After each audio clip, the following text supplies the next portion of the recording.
Es una nueva instancia de Más Comunicación, el canal de la Federación Uruguaya de la Salud. Hoy para hablar con uno de los principales asesores de la FUS, el exministro de Salud Pública, Jorge Venegas, a quien saludamos con mucho gusto. Jorge, bienvenido. Muchísimas gracias.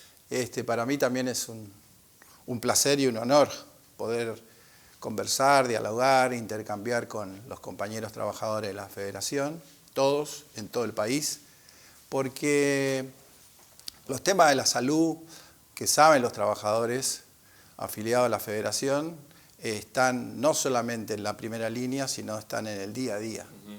Yo diría la primera línea, la segunda y la tercera línea, porque el trabajo que hacen nuestros compañeros y compañeras a través de sus distintos servicios y en distintas modalidades, involucra los temas de salud y en este caso un tema tan agobiante y tan importante como es un país, un continente y un mundo asediado por una pandemia. Sí, justamente en ese sentido, Jorge, quería consultarte, sobre este tema excluyente, ¿no? ¿Cuál es hoy por hoy la situación a nivel mundial, a nivel global y puntualmente en lo que tiene que ver con nuestro país? ¿Cómo la podrías definir en ese sentido? Yo diría que el Uruguay no está exento de todos los temas sanitarios que hoy se plantea, como la pandemia del COVID-19, y es importante recalcar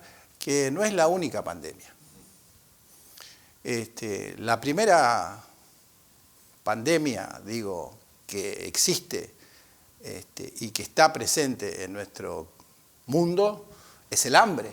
Fíjense, es una pandemia muy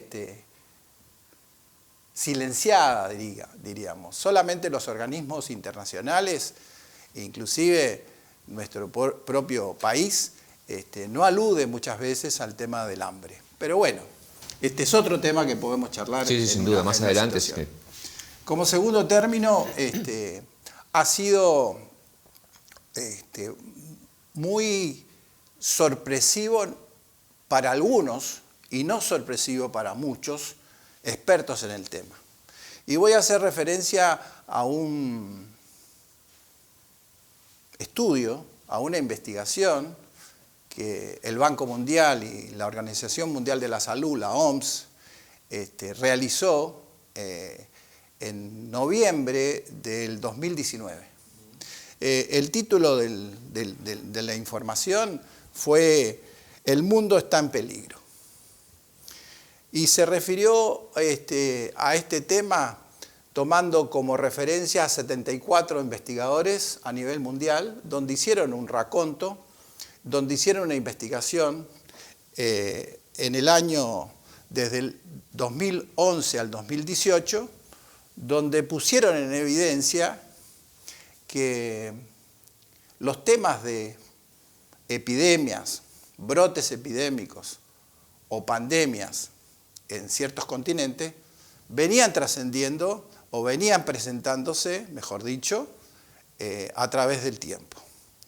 Y registraron 1.457 eventos.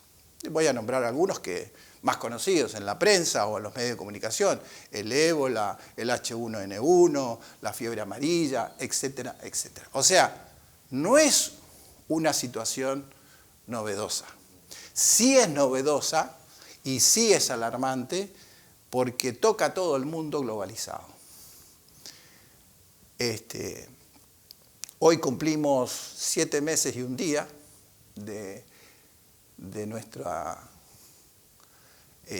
emergencia sanitaria en Uruguay, pero estos hechos venían sucediendo con otras características y en otros continentes y con otras poblaciones. 7 meses y un día, disculpa que te interrumpa, que se detectó, digamos, como tal, como COVID-19. Como COVID en Uruguay. Ajá. En Uruguay, no en el lugar originario que fue en una de las provincias de China. Sí. Evidentemente, este informe da pie a decir, bueno, ¿y por qué suceden estas cosas? La primera cosa que sucede es porque es un mundo globalizado, donde la primera hipótesis que plantea este informe es el traslado de individuos, de mercancía, de producción a nivel mundial. Ustedes saben muy bien, sabemos todo, que hoy podemos estar acá, si fuera en épocas normales, y mañana podemos estar en Nueva York, o una mercancía se puede trasladar con la velocidad y los contingentes pertinentes. La segunda hipótesis que plantea es el calentamiento global. También hay que poner atención acá porque son los temas de medio ambiente, que creo que no podemos dejar de lado. Ejemplo, la Antártida va perdiendo, o los polos van perdiendo su capacidad de conservación de toda la flora y fauna y además todo el tema del hielo. La deforestación, vaya tema que tiene Uruguay con el tema de la forestación. Y la tercera hipótesis es la confluencia interespecies biológicas que se producen. O sea, las tres hipótesis planteadas por este informe del Banco Mundial y la Organización Mundial de la Salud tienen mucho que ver con el comportamiento que hoy estamos padeciendo todos los países en el mundo sobre el tema del COVID-19. Es importante cómo se traduce esto. Se traduce primero con la presencia de un germen, un virus, poco conocido desde el punto de vista de cómo se contagia, cómo se reproduce, cuál es su letalidad, o sea, cuál es la capacidad de producir enfermedad, cuál es su morbimortalidad, etcétera, etcétera. La perplejidad en el mundo y la parálisis yo diría, de muchos eventos que trascienden la salud. Por ejemplo, el tráfico de gente.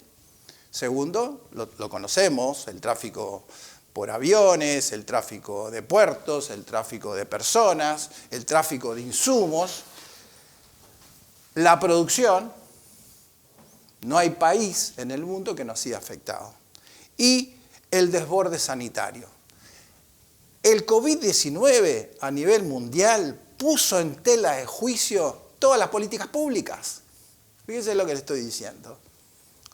Y este es un elemento básico para entender de que los países o los continentes o las sociedades organizadas que tenían mayor respaldo desde el punto de vista de sus políticas públicas, me refiero a empleo, vivienda, saneamiento y asistencia en la salud, evidentemente pudieron enfrentar esta situación mucho mejor que otros países. Esto pone en tela de juicio muchas situaciones. Yo diría pone en tela de juicio el sistema globalizado, capitalista dependiente, sobre todo los países periféricos, como el nuestro, donde vemos en América Latina todos los inconvenientes que hemos tenido y que tendremos sucesivamente. Por lo tanto, Uruguay no puede escapar a esta visión global donde un germen hace estragos en la sociedad globalizada. Sin lugar a duda, trasciende al país, pero también requiere mucho pensar, mucho meditar, mucho analizar y mucha propuesta globales como país y como continente. En ese sentido, Jorge, tú mencionabas por allí que esta pandemia, en definitiva, ha puesto sobre las cuerdas las políticas públicas, las políticas sanitarias, la acorraló en el sentido de generar por allí una alerta para que se instrumenten medidas prontamente de seguridad. ¿Cuáles son los pasos que se deben dar de aquí en más entonces de esta coyuntura que tú describes muy bien?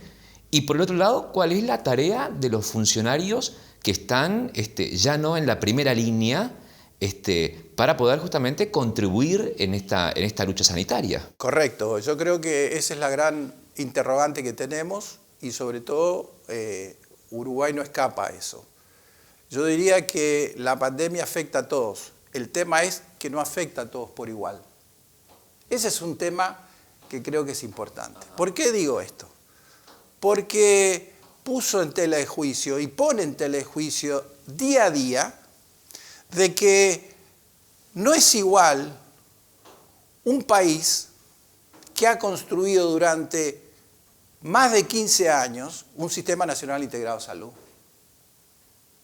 Yo creo que es de honestidad intelectual para la gente que hoy gobierna decir, un evento de este tipo tiene un sistema con todos sus defectos. Y la Federación Uruguaya de la Salud y sus trabajadores han hecho un conjunto de medidas y han propuesto alternativas muy importantes a un Sistema Nacional Integrado de Salud. En segundo término, un know-how. ¿Qué es el know-how? El conocimiento que tenemos, el conocimiento científico de idoneidad de muchos de nuestros pares en el Uruguay.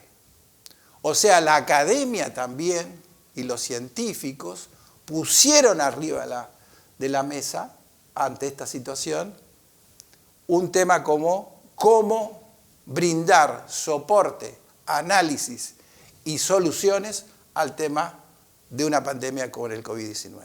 Y tercer elemento, que me parece muy importante, es el tema de la conectividad, que no es un tema menor, que hoy está en tela de juicio en algunos para privatizar Antel, pero la conectividad del Uruguay viene siendo trabajada hace mucho tiempo.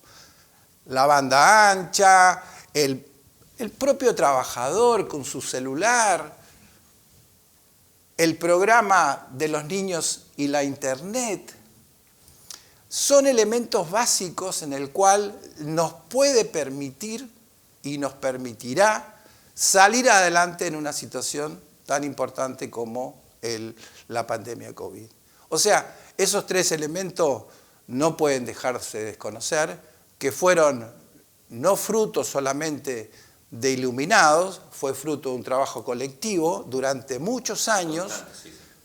Los trabajadores de la FUS pusieron en sus congresos, en sus reuniones, en sus documentos, previo inclusive a la conformación del Sistema Nacional Integrado de Salud, una cantidad de elementos que permitió al Uruguay tener una cobertura y una asistencia y una universalización en el Sistema Nacional Integrado de Salud. Por lo tanto, esto no surge de un día para otro, estos tres elementos, esto surge de una concepción colectiva, país, que no excluye a nadie, pero que tiene que ser reconocida. Yo creo que es importante eso, el reconocimiento.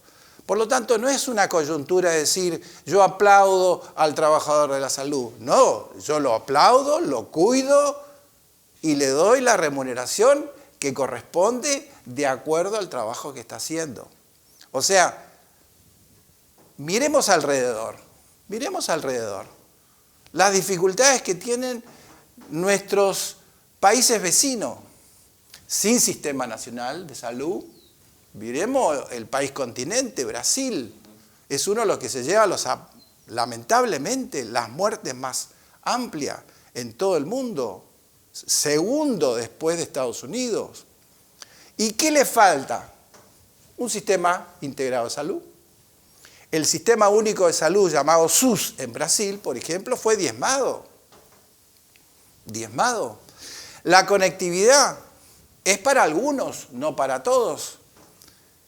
Y las universidades públicas no tienen presupuesto para ponerse a disposición del gobierno o del país. Y sus trabajadores de la salud están fraccionados. O sea, tenemos también que mirar alrededor. Y eso trae como a colación que para enfrentar esta pandemia, las fortalezas y las debilidades, pero las fortalezas hay que fortalecerlas, valga la redundancia. Me parece que ese es el tema para leer una cifra. No son cosas menores, me parece que es importante este tema que estamos conversando y que me parece que tampoco son complacientes. No deben ser complacientes con el trabajador, menos con el trabajador de la salud, que día a día, está poniéndole toda su energía, todo su pienso y todo su trabajo en función del bienestar común de la gente. En ese sentido, Jorge, hasta ahora hemos hablado de las fortalezas del sistema uruguayo, todo, ¿no? A nivel científico, a nivel social, a nivel político, en las diferentes áreas y en las diferentes ramas de la actividad. Pero también hay que ver el vaso medio vacío. ¿Cuáles son las debilidades que ha tenido que afrontar Uruguay puntualmente? Yo creo que las debilidades más importantes han sido que se ha hiperconcentrado la información en algunos pocos. Por ejemplo, yo soy muy crítico con el tema de que me parece que, con todo el respeto, el señor presidente o el secretario de la presidencia parece que fueran expertos en salud. Hay que dar pie a uno de los ejecutores más importantes y rectores de la reforma, que es el Ministerio de Salud Pública. La otra debilidad, me parece, que tenemos y que tuvimos que poner en consideración, fue el testeo. Hasta que no salió la necesidad obvia de testear, o sea, de poder diagnosticar aquellos casos positivos o negativos en una población, fue a instancia de los trabajadores y de la academia, de poner a disposición eso, hasta que no se dijo cuántos test se hacen por día, cuántos test se procesan. Por lo tanto, ahí salió el Instituto Pasteur, la Universidad de la República, el Hospital de Clínicas, y no solamente estar de la mano de la iniciativa privada. Una debilidad también es ese elemento borroso que muchas veces está en el tema de la seguridad social. Yo no soy experto en seguridad social, pero la cifra que nos dan, la importancia que tiene, es qué pasa con los compañeros trabajadores de la salud y no de la salud en torno a el salario básico, y no solamente esperar que tengan una cobertura en su tiempo que no trabajan. Me parece que esa fue una debilidad y ha sido una lucha continua de los trabajadores en el ámbito donde corresponde y ha correspondido. La otra debilidad, el fondo coronavirus. Sin lugar a duda, ¿a dónde golpearon? Golpearon a los trabajadores, al bolsillo de los trabajadores y sobre todo a los trabajadores públicos. El capital financiero, el capital especulativo, las grandes riquezas que hay en Uruguay, no se tocó. Le llamaron el Maya de Oro. Muy equivocado. Me parece que no se hace ante una emergencia sanitaria de la implicancia que tiene para Uruguay. Por lo tanto, yo repito la frase, nos afecta a todos, pero no todos por igual. No todos por igual. Se usa mucho el vocablo y sería interesante un día hacer un coloquio, una discusión en torno a la libertad de elección. Pero la libertad de elección, más que nada, va con un profundo sentido individual, no colectivo. La libertad de elección o la supuesta libertad, no es elegir dónde me muero o dónde me atiendan. La libertad es el poder construir entre todos elementos comunes que nos permitan salir adelante.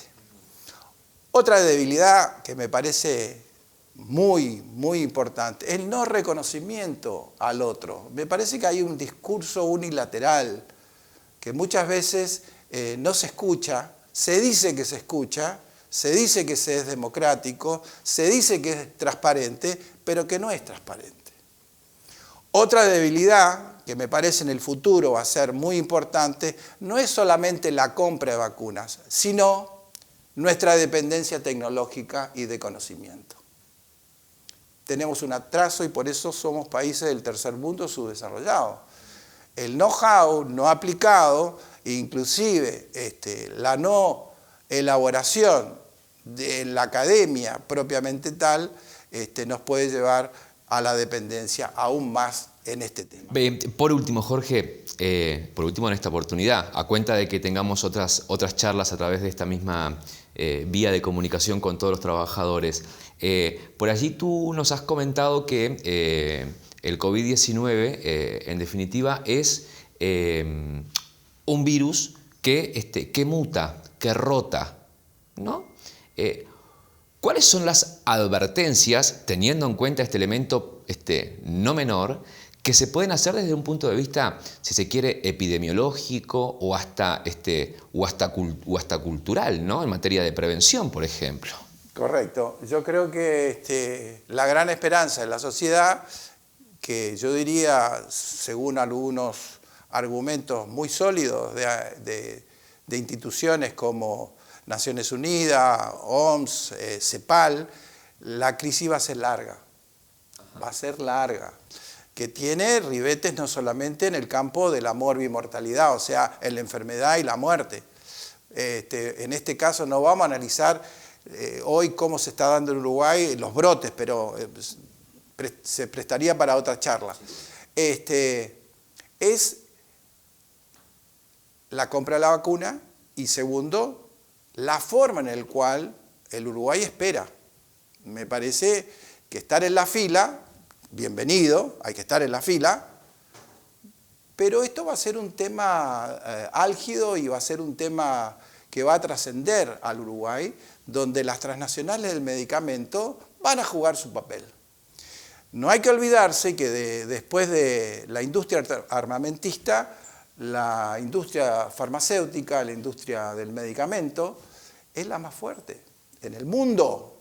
Por lo tanto, me parece que el Uruguay, estar en la fila y haber comprado, haber dispuesto un dinero que es de nosotros, lo pagamos nosotros, no sé en qué turno nos va a tocar. Va a ser una disputa muy importante a nivel mundial. No va a estar equitativo, más allá que las necesidades y las discusiones y las propuestas que está haciendo la Organización Mundial de la Salud es para todos, yo pongo entre comillas gratuito, no sé, acuérdense simplemente con un hecho básico, elemental, que era el test, el hisopado, al principio hubo un costo, después se bajó el costo, etc. Imagínense una vacuna. Y los países centrales y las grandes transnacionales van a jugar su papel. Por lo tanto, yo no quiero con esto decir y alarmo a la gente, pero me parece que los trabajadores tenemos la responsabilidad de conocer la información, procesarla y estar atentos. Y para eso vamos a tener otras instancias de conversación. ¿Sí, Muchísimas Jorge? Gracias. Los agradecidos somos nosotros y bueno, la invitación a retomar estas charlas para poder informar de la mejor manera posible. Gracias. Me parece que abrumar con datos, cosa que lo tengo, pero me parece que hay que poner esto en sus justos términos como es un análisis socioepidemiológico sanitario que nos permita tener una visión sobre el futuro. Nuevamente, gracias. Gracias a ti.